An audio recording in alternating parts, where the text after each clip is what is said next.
पूज्य श्री देवकीनंदन जी महाराज,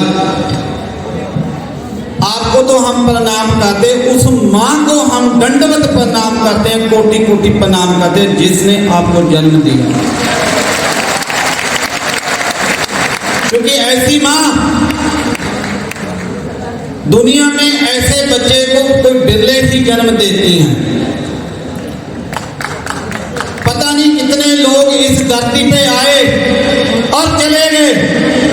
पाठ पूजा कथा तो बहुत लोग करते हैं, लेकिन इतिहास में लिखा जाएगा कि सनातन बोर्ड की जो बात करने वाले हैं, जो सनातन को बचाने की बात करने वाले, वो देवकीनंदन जी महाराज हैं। जहां बातों से नहीं काम चलना, गुरु गोविंद सिंह महाराज बोलते हैं, कहते शस्त्रन के अधीन है राज, राज बिना ना धर्म चले हैं, धर्म बिना सब गले मिले हैं। आप सबको अपने साथ माला के शस्त्र उठाना ही पड़ेगा। बिना शस्त्र से कोई काम हो ही नहीं सकता। अगर बिना शस्त्र से काम चलता तो हमारे बॉर्डर से हमें शस्त्र की जरूरत ना पड़ती। हमें अपने धर्म को बचाने के लिए शस्त्र उठाना ही पड़ना है। आप लोग जब तक शस्त्रधारी नहीं होंगे तब तक आपको लोग पीड़ते रहेंगे, कूटते रहेंगे। आज हमें सनातन बोर्ड की जरूरत इसलिए पड़ी क्योंकि हमारे पास शस्त्र नहीं है। उन लोगों के पास हर हथियार है। पूरी दुनिया में जहां इस्लामिक कंट्री है, उनका इतिहास आप लोगों को पता है कि वो शस्त्र के बल पे लोगों को मारते हैं, लूटते हैं। हमें जहां कनाडा में जो हमारे देश को तोड़ने की बात करते हैं, हमारे मंदिरों पे जो बात करते हैं, हम इस मंच से उनको बोलते हैं कि ये हिंदुस्तान है, ये भारत है, ना सिख अदे सनातन को कोई तोड़ सके, ना कोई हम तोड़ पाए। गुरु तेग बहादुर साहब महाराज ने चांदनी चौक में जहां सनातन के लिए अपना बलिदान दिया, तो वहां गुरु गोविंद सिंह जी तलवार ने उनका शीश लिया भी है। मैं देवकीनंदन महाराज जी के चरणों में एक जरूर बेनती करूंगा कि बातों से काम नहीं चलता। अगर इस बोर्ड के लिए सबसे पहले किसी शीश की जरूरत हो तो हम अपना शीश सबसे पहले आगे होके देंगे। जे हम जहां से वादा करते हैं। दूसरा, खाली शीश देंगे नहीं, अगर किसी का शीश लेने की जरूरत पड़ी तो हम लेने में भी कभी नहीं छोड़ेंगे। बस अब हमें एकजुट होके रहना, डटे रहना कि अपने पांव, अपने बच्चों को बोलो कि कलम तो सीखनी है, लेकिन हथियार भी सीखना है। इसके बिना नहीं काम चलना, क्योंकि आज की जरूरत है। क्योंकि आज नहीं तो कभी नहीं। सो जितने भी यहाँ स्टेज पे संत हैं, महान श्री शंकराचार्य महाराज जी को दंडवत प्रणाम। मेरे बड़े भाई पूज्य श्री चिंतानंद महाराज जी, नारायणगिरी जी महाराज, तमाम जितने भी संत हैं, सबके चरणों में सिर रख के मेरा प्रणाम। और आखिर में कहने, जिसकी जुबान पे फतेह उसकी मैदान में फतेह। गट के गजाओ जी, वाहिगुरु जी का खालसा, वाहिगुरु जी की फतेह। जय श्री राम, जय श्री राम। प्रार्थना के याचना नहीं, अब रण होगा, संघर्ष महाभीषण होगा। प्रार्थना तो हम कथाओं में कर लेंगे। एक बार निवेदन करूंगी, दोनों हाथ ऊपर उठाएं, मुट्ठियां बांध के इतना जोर से जय जय घोष करना है, क्योंकि दिल्ली से ही उन गीदड़ों ने आवाज लगाई थी कि कितने अफजल मारोगे, घर घर से अफजल निकलेगा। आज ऐसा जय घोष करो कि कोई अफजल की औलाद अपनी अम्मी की कोख में भी बैठा हो तो वही दम तोड़ दे, और ऐसे नारे लगाना बंद करे, क्योंकि यहाँ सनातन बोर्ड के गठन के लिए हम आए हैं, और आज वो गठन बना के गुंजायमान करके जाएंगे, और वो गुंजान आपकी जय जय घोष से होना चाहिए। भारत माता की, भारत माता की, हिंदू राष्ट्र की, हिंदू धर्म की, जय जय श्री राम, जय जय श्री राम। परम पूजनीय श्री शंकराचार्य भगवान श्री के चरणों में कोटि कोटि प्रणाम। इस आयोजन के कर्ता धर्ता और श्री हनुमान स्वरूप सनातन धर्म की ध्वजा को विश्व भर में फहराने वाले परम पूजनीय देवकी नंदन ठाकुर जी महाराज श्री, मेरे बड़े भाई के चरणों में प्रणाम। विराजमान सभी संतों के, महापुरुषों के चरणों में प्रणाम। वैसे 5 मिनट में अपनी बात कहूंगी, क्योंकि मंच की भी मर्यादा है। सनातन बोर्ड आखिर क्यों जरूरी है? एक शब्द आपने अभी पिछले कई दिनों से सुना होगा, जिसका नाम है वक्फ बोर्ड।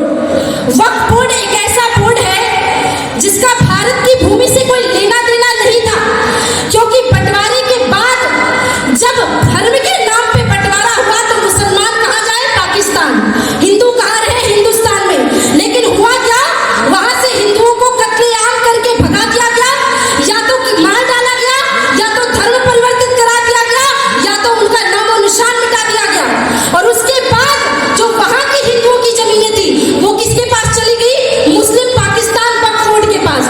और हिंदुस्तान में, भारत की भूमि में जो हिंदुओं की भूमि थी और इनके मुस्लिमों की भूमि थी, वो भी वक्फ बोर्ड को चली गई। इसके बाद भी ऐसी ऐसी जगहों पे ये अपना दावा करते हैं। कभी तो कहते अंबानी का घर वक्फ बोर्ड की जमीन पे बना है, कभी तो कहते फला फला रेलवे स्टेशन वक्फ बोर्ड की जमीन पे बना है। पढ़े लिखे लोग तो जानते हैं कि ट्रिब्यूनल कोर्ट में जाना है, लेकिन जो गांव का गरीब आदमी जिसके 10-10, 5-5 एकड़ ये वक्फ बोर्ड हरण कर लेता है, उसको तो डिस्ट्रिक्ट कोर्ट भी नहीं पता, हाई कोर्ट भी नहीं पता, वो क्या जानेगा ट्रिब्यूनल कोर्ट में। और जिस ट्रिब्यूनल कोर्ट में इन्हीं के लोग बैठे हुए हैं, वहां हमारे पक्ष में फैसला कैसे आएगा? वक्फ बोर्ड बाय यूजर और वक्फ बोर्ड बाय डोनर, दोनों ही पूरी तरह से असंवैधानिक है। इस धरती से मैं मांग करती हूँ, आज से 13 वर्ष की उम्र में मैंने एक कविता बोली थी, कश्मीर तो होगा, पाकिस्तानी होगा। आज उसी को मॉडिफाइड करके पूज्य महाराष्ट्र की आवाज से आवाज मिला के एक लाइन कहती हूँ कि आज संतों का ये आह्वान है कि हिंदुओं की छाती पर बैठकर अब हिंदुओं पर अत्याचार नहीं होगा। सनातन बोर्ड तो होगा, पर वक्फ बोर्ड का नामो निशान नहीं होगा। आखिरी में 2 लाइन की एक कहानी सुना रही हूँ, कान खोल के सुन लो। एक जंगल में आग लग गई। जंगल में आग लगी तो जंगल के जानवर वहां से भागने लगे। सारे जंगल छोड़ के जा रहे थे। एक टिटहरी रोने लगी, अपनी चोट से जल लेकर जंगल में डालती, फिर झरने में जाती, फिर चोट से जल लेकर डालती। कौवों का एक झुंड उड़ के जा रहा था और कहने लगा, अरे टिटहरी, तेरी जरा से चोट के जल से जंगल की आग नहीं बुझने वाली। टिटहरी ने कहा, मैं ये जानती हूँ, मेरे जरा से चोट के जल से जंगल की आग नहीं बुझने वाली, पर जब भी जंगल का इतिहास लिखा जाएगा, मेरा नाम आग बुझाने वालों में और तेरा तमाशा देखने वालों में आएगा। जब परम पूजनीय देवकी नंदन ठाकुर जी महाराज श्री ने अमेरिका में रह करके दिन रात जाग करके सनातन बोर्ड के गठन के लिए, धर्म संसद के आयोजन के लिए जगह जगह गुंजान किया था, तो उनको भी लोग कहते थे, अरे महाराज जी क्या समय वेस्ट करते हो, आपके इतने लाखों करोड़ों फॉलोवर है, आप तो राधे राधे गाओ, कथा सुनाओ। आपके बोलने से सनातन बोर्ड थोड़ी गठित होगा, एक व्यक्ति के करने से। अगर पूज्य महाराज श्री ने भी सोच लिया होता कि मैं भी अपने यजमानों के यहाँ मजे कर रहा हूँ, क्या लेना देना मुझे। ये बात तो वही बात हो गई ना महाराज, कि उनका जो नाम है वो इतिहास में आग बुझाने वालों में दर्ज होगा, और वो आज उसके आप सहभागी है। हमें गलत बनाया गया कि हमारे संत महात्मा कथा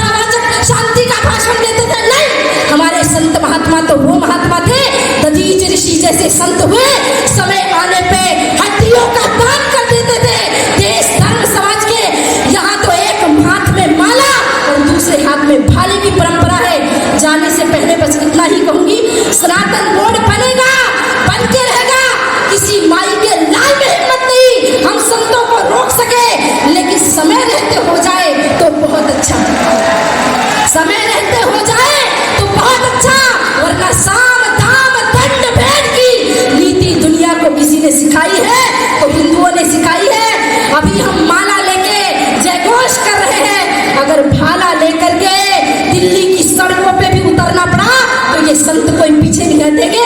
मैं तो अबोध सी छोटी सी उनकी बेटी हूँ, बहन हूँ, लेकिन वचन देती हूँ पहली पंक्ति में आप सभी के साथ सम्मिलित होकर के देश धर्म के लिए आगे बढ़ूंगी और एक लाइन बोल करके अपनी वाणी को विश्राम करूंगी कि जो छेड़ेगा हिंदुओं की हस्ती को अब मिटा देंगे हम उसकी हर एक बस्ती को।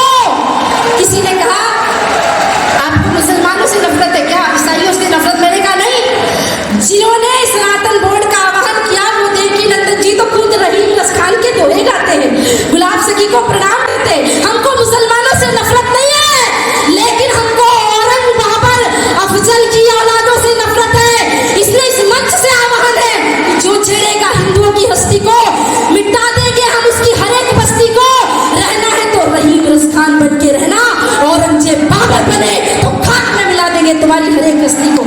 एक बार विश्राम से पहले दोनों हाथ ऊपर उठा के मुट्ठी बांध के जोर से जय जय घोष करें और एक और वचन देकर जाइए हिंदुओं, 1-1 लाख के फोन खरीद सकते हो ना।